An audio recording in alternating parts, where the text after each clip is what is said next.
ఈరోజు మన రాష్ట్ర హోమ్ మినిస్టర్ పొంగలపూడి అనిత గారు ఒక ప్రెస్ మీట్లో మాట్లాడడం జరిగింది. అంటే ఆవిడ మాట్లాడే విధానము, ఆవిడ వాడే పదాలు, ఆవిడ భాష చూస్తుంటే పాపం చాలా ఫ్రస్ట్రేషన్లో ఉన్నట్టు కనపడుతున్నారు.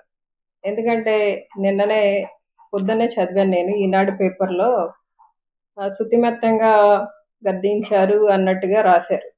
అంటే కొంచెం గట్టిగానే క్లాస్ పడినట్టుంది చంద్రబాబు నాయుడు గారి దగ్గర నుండి. సో దానికోసం ఈ రోజున ఏదో ఒకటి మాట్లాడాలని చెప్పి ప్రెస్ మీట్ పెట్టి పార్టీ ఆఫీస్లో ఎంతసేపు కూడా మా నాయకుడి మీద లేనిపోని ఆరోపణలు చేస్తూ, అసలు ఆయన 5 సంవత్సరాలు ప్రతిపక్ష నాయకుడిగా పనిచేశారు, ఒక 5 సంవత్సరాల ముఖ్యమంత్రిగా పనిచేశారు, ఈ రోజున ఎంత జనాదరణ ఉంది అన్న విషయం కూడా మర్చిపోయి ఏకవచనంతో గౌరవ మర్యాదలు లేకుండా, మహిళని కూడా లేకుండా ఆవిడ మాట్లాడే విధానం చూస్తుంటే చాలా బాధ అనిపిస్తుంది. ఈ రోజున మరి అనిత గారు పెట్టిన ప్రెస్ మీట్ని నేను తీవ్రంగా ఖండిస్తున్నాను, ఆవిడ వ్యాఖ్యలను ఖండిస్తున్నాను. ఎందుకంటే మాట్లాడే విధానంలో ఒక స్పష్టత ఉండాలి, మాట్లాడే విధానంలో ఒక సభ్యత ఉండాలి. ఈ రోజున చంద్రబాబు నాయుడు గారి నుండి మనం ప్రశంసలు పొందాలి, లోకేష్ గారి నుండి ప్రశంసలు పొందాలని చెప్పి మా నాయకుడి మీద లేనిపోని ఆరోపణలు చేస్తూ నోటికి ఏదొస్తే అది మాట్లాడేసి దిగజారుడు మాటలు మాట్లాడేయడం కరెక్ట్ కాదని చెప్పి ఆవిడ తెలియజేస్తున్నాను. మరి ఈ రోజున ఆవిడ మాట్లాడితే యాజ్ ఏ హోమ్ మినిస్టర్ అంటుంటున్నారు. కరెక్టే, ఆవిడ హోమ్ మినిస్టరే, హోమ్ మినిస్టర్గా ఉన్న ఆవిడ మరి ఈ రోజున రాష్ట్రంలో దాదాపు 46 రోజులుగా రాష్ట్రంలో ఎలాంటి దాడులు జరుగుతున్నాయి, ఎలాంటి హత్యా రాజకీయాలు జరుగుతున్నాయి, మరి ఇళ్ల మీద, షాప్స్ మీద ఎలాంటి దాడులు చేస్తున్నారు, ఈ రోజున విగ్రహాలను ఎలా ధ్వంసం చేస్తున్నారు, ఇవన్నీ ఆవిడకి తెలీదా యాజ్ ఏ హోమ్ మినిస్టర్గా? మరి వాటి గురించి ఆవిడేం మాట్లాడకుండా ఎందుకు మౌనంగా ఉన్నారు? ఈ రోజున ఆవిడ మాట్లాడవలసిన బాధ్యత ఆవిడకు ఉంది. ప్రభుత్వం తరపున లేదా చంద్రబాబు నాయుడు గారు కానీ, లేదా అనిత గారు హోంమంత్రిగా మరి సమీక్షలు నిర్వహించి మరి ఆ దాడులను ఆపడానికి ఏమైనా ప్రయత్నం చేశారా? ఎందుకు చేయట్లేదు? అంటే వారు మౌనంగా ఉండడం వెనకాల వాళ్ళు ఎంకరేజ్ చేస్తున్నట్ట ఈ రోజున ఆ దాడుల్ని? ఈ రోజున ఆంధ్ర రాష్ట్రంలో లా అండ్ ఆర్డర్ ఎంతవరకు కరెక్ట్గా కంట్రోల్గా ఉంది, అది ముందు ఆవిడ ఆలోచన చేయాలి. ఆవిడ హోంమంత్రిగా ఆవిడ పనితీరు మీద, ఆవిడ బాధ్యతల మీద ఆవిడ శ్రద్ధ చూపించాలి. ఎంతసేపు కూడా ప్రతిపక్షంలో ఆవిడ ప్రతిపక్ష నాయకురాలిగా ఉన్నప్పుడు ఏ విధంగా మాట్లాడారో అదే విధంగా, అదే ధోరణిలో, అదే పద్ధతిలో ఇంకా మాట్లాడతాను అంటే కరెక్ట్ కాదు. ఈ రోజున పులివెందుల ఎమ్మెల్యేవు నువ్వు. ఎస్, అందరూ ఎమ్మెల్యేలుగా నెగ్గిన తర్వాతనే మంత్రులు అవుతారు. ఆవిడ కూడా ఎమ్మెల్యేగా నెగ్గిన తర్వాతనే మంత్రి అయ్యారు. మరి ఈ చిన్న విషయాన్ని కూడా మర్చిపోయి కావాలని నువ్వు Pulivendula MLA, after Pulivendula MLA అన్నట్టు మాట్లాడితే అది ఎంతవరకు కరెక్ట్? నిన్న మొన్నటి వరకు చంద్రబాబు నాయుడు గారు కూడా కుప్పం ఎమ్మెల్యేనే కదా, ఈ రోజున ముఖ్యమంత్రిగా అయ్యారు. మరి ఆ విధంగా మాట్లాడే ధోరణి కరెక్ట్ కాదని ఆవిడకి తెలియజేస్తున్నాం. ముఖ్యంగా ఈ మధ్య కాలంలో వీరు అధికారంలోకి వచ్చిన కొద్ది రోజుల్లోనే చిన్నారుల మీద, యువతుల మీద మరి అత్యాచారాలు జరుగుతున్నాయి, మరి హత్యలు జరుగుతున్నాయి. మరి వాటి గురించి ఆవిడేం స్పందించారు? ముఖ్యంగా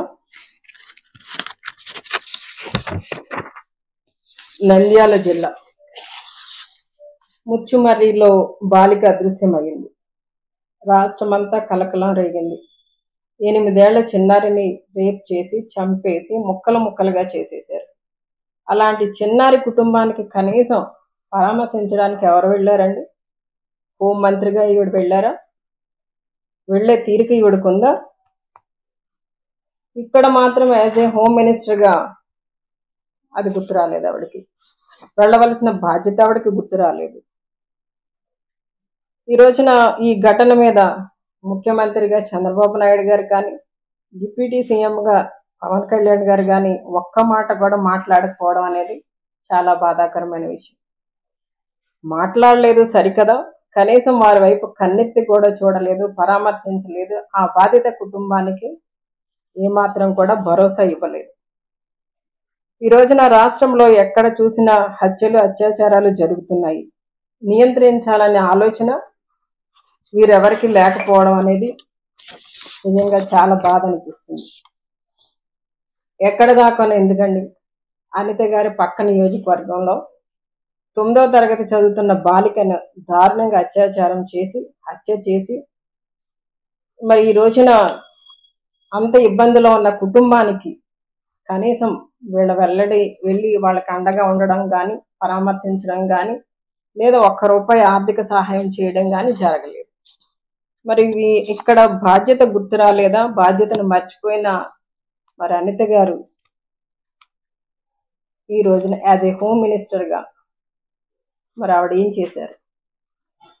మీడియా ముందుకు వచ్చి మా నాయకుడు మా జగన్ అన్నని విమర్శించడమే పనిగా పెట్టుకుని ఈ రోజున ఆవిడ మాట్లాడే పదాలు, ఆవిడ వాడే భాష మరి మహిళలందరూ కూడా తలదించుకునేలా ఉంది. వీళ్ళు సన్మానాలు చేసుకోవడానికి తీరుకుంది. ఆడపిల్లలు అత్యాచారాలు జరిగినా, హత్యలు జరిగినా ఆ కుటుంబాన్ని పరామర్శించడానికి మాత్రం వీళ్ళకి తీరిక లేదు.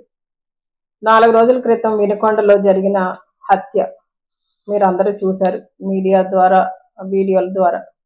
నిజంగా ఆ హత్య చూస్తే నడి రోడ్డు మీద ఒక వ్యక్తి రషీద్ అనే అబ్బాయిని ఏ విధంగా నరికాడో మనం ఆ వీడియోల ద్వారా చూడడం జరిగింది. అంటే అంత భయంకరంగా హత్యలు చేస్తుంటే ఈ రోజున మరి వీళ్ళందరూ కూడా ఏం చేస్తున్నారు? మాట్లాడితే ఎవరో ఒక మీడియా మిత్రుడు అడిగిన ప్రశ్నకి మేము లాఠీలు పట్టుకుని తిరగాల, మేము గన్నలు పట్టుకుని తిరగాల అని అడుగుతున్నారు. ఈవిడ లాఠీలు పట్టుకుని తిరగక్కర్లేదు, గన్నలు పట్టుకుని తిరగక్కర్లేదు. ఆ రెండూ పట్టుకుని తిరిగే పోలీసులకి స్వేచ్ఛనిచ్చి వారి డ్యూటీలు వాళ్ళని చేయనిస్తే బాగుంటుంది.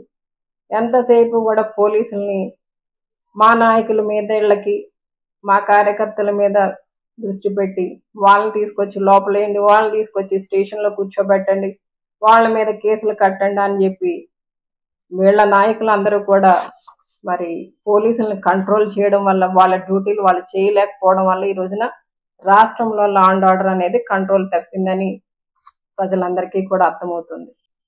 ఈ రోజున మరి రాష్ట్రంలో శాంతి భద్రతలను కాపాడవలసిన బాధ్యత మరి హోంమంత్రిగా ఆవిడకి ఉంది కనుక ఈ రోజున ఆవిడకున్న బాధ్యతలను ఆవిడ గుర్తించుకుని ఆ బాధ్యతల మీద దృష్టి పెట్టి ఈ రోజున రాష్ట్రంలో జరుగుతున్న అరాచకాలన్నిటినీ కూడా కంట్రోల్ చేయవలసిన బాధ్యత ఆవిడకుందని తెలియజేస్తున్నారు.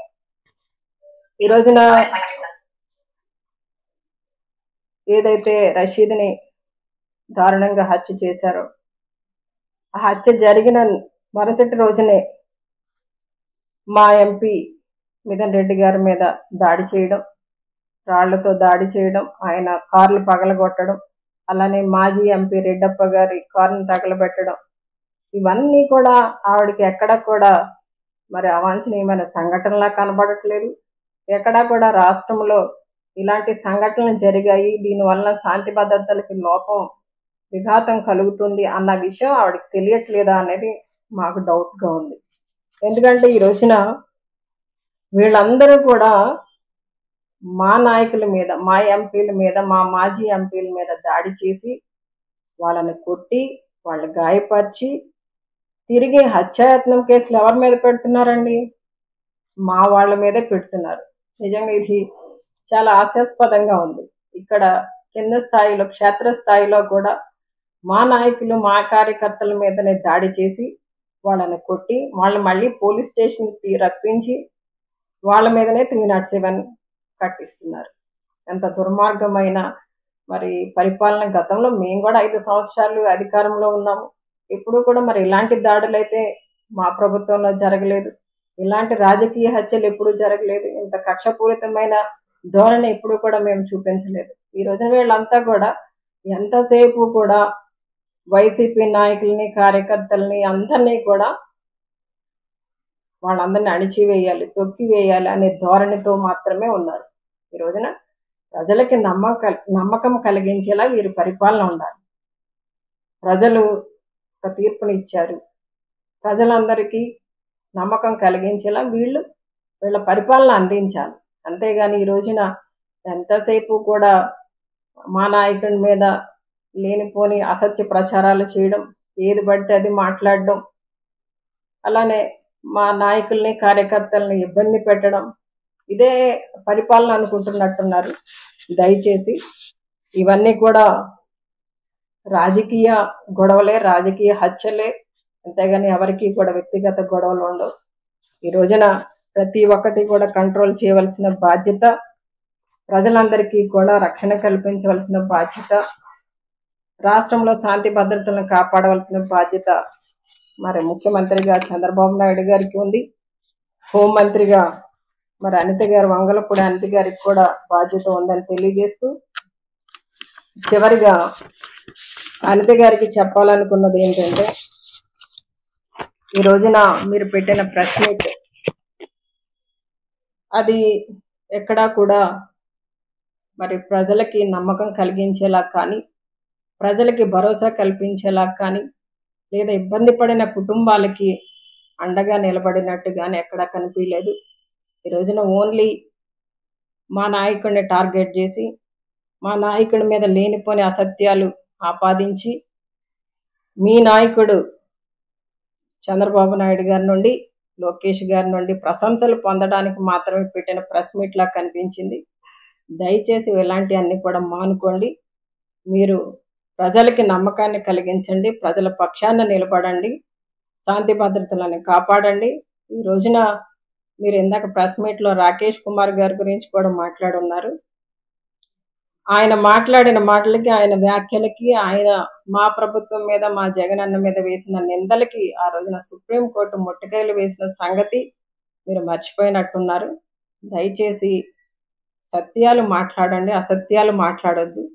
ఏదో ఒకటి మాట్లాడేసి ప్రజలని మభ్యపెట్టి మాయ చేసి వాళ్ళని ప్రక్కదో పట్టించే కార్యక్రమం మానుకోవాలని చెప్పి మీకు తెలియజేస్తున్నాను.